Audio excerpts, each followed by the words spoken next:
Okay, this is part 3 of Federalist number 7. I'll continue towards the end of the second paragraph.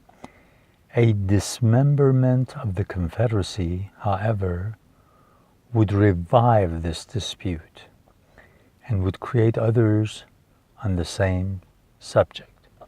So if we dismember, tear apart, if we break this confederacy that we've been under, this union that we've been under, would revive this dispute.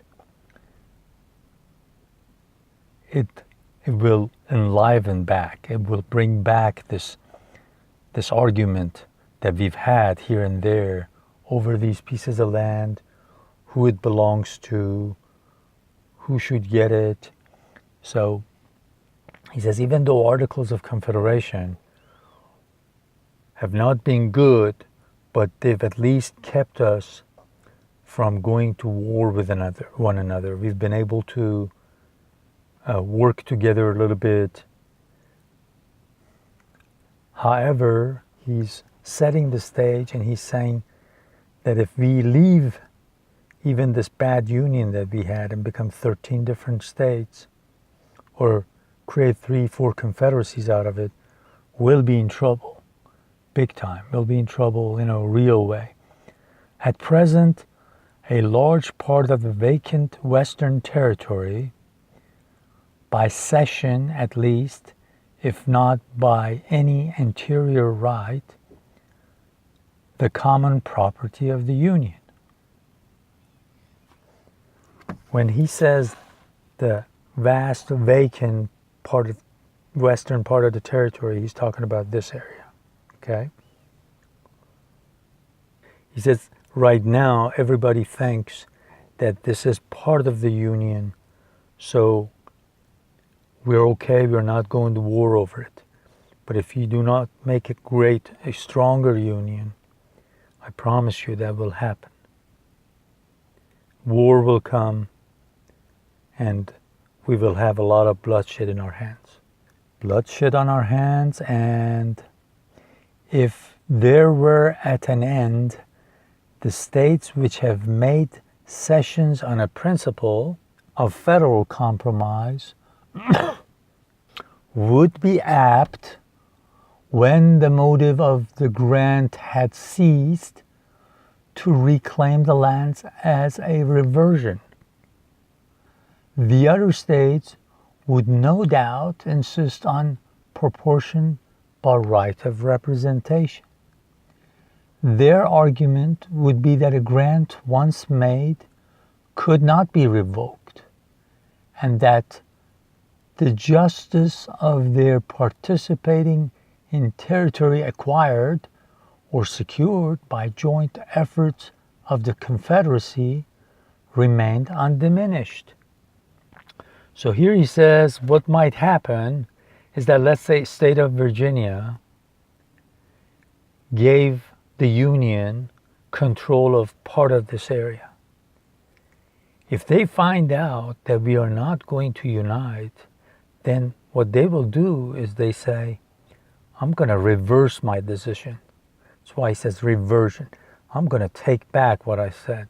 I want a piece of land that I gave the Union to control. I want that back. And then other states are going to say, wait a minute. We fought in the Revolutionary War. We want a piece of that, depending on our size and depending on how many members we sent to the Continental Congress.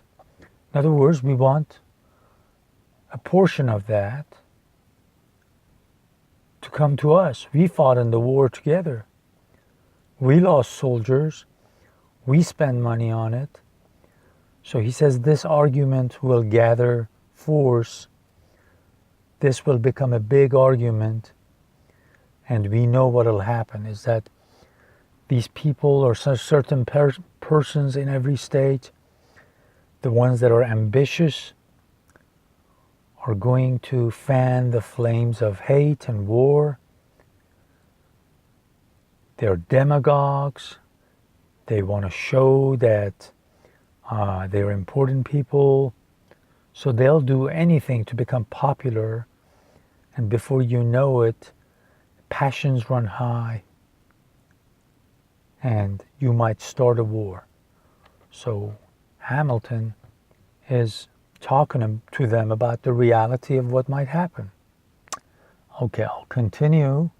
If contrary to probability, it should be admitted by all the states that each had a right to a share of this common stock, there would still be a difficulty to be surmounted as to a proper rule of apportionment. Different principles would be sent up by different states for this purpose, and as they would affect the opposite interests of the parties, they might not easily be susceptible of pacific adjustment. Pacific adjustment means work it out in a way to come to a solution that will be peaceful, pacific, quiet and calm without going to war. So Hamilton here says, now even if they agreed that each state will get pieces of this land, then he says when you come to divide this land between the states, there will always be problems because not every state is going to think what they got, the portion they got, is fair. It goes back to that human nature again. It's like there will be people in several states that they say, let's say somebody in Georgia is going to say the part of land they gave to Virginia was too much, whereas we didn't get enough. Or the same thing up here especially. These states right up here, they would have major issues because look, they're on one side is the ocean and the other side, they don't have any piece of land that they're neighboring. So they will think that they've been wronged by Virginia, by Pennsylvania. So you're asking for trouble because number one, he says, they are not going to agree to divide it in the portions, number one. And he says even if they do, they are not going to be happy with the part of the land they got. So you're asking for trouble, big time trouble ahead. Now, how is this relevant to our time? See, we've got this one planet, and as the weather changes, and we are already seeing this, Russia, United States, China are going around the globe and they're claiming pieces of what is international territory for themselves.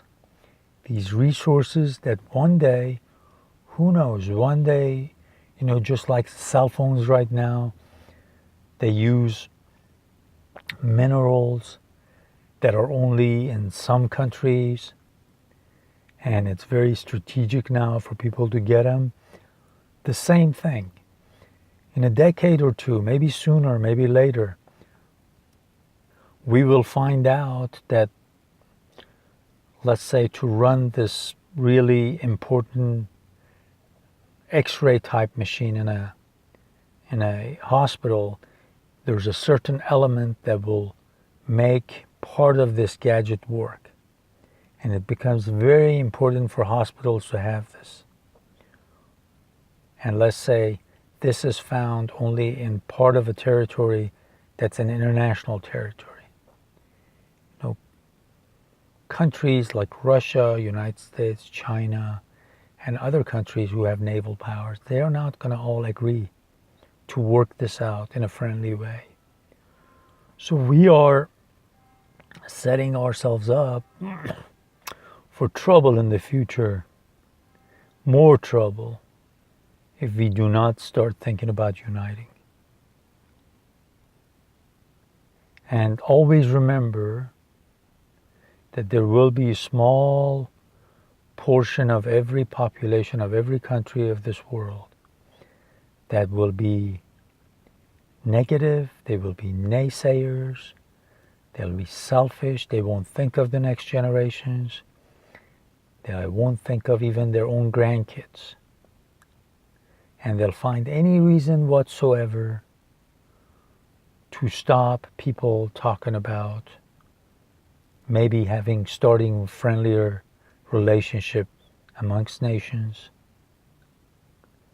And you can bet that they will be there.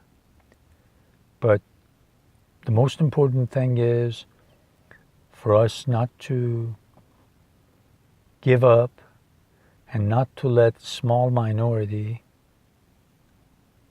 ruin things for a vast majority of humanity.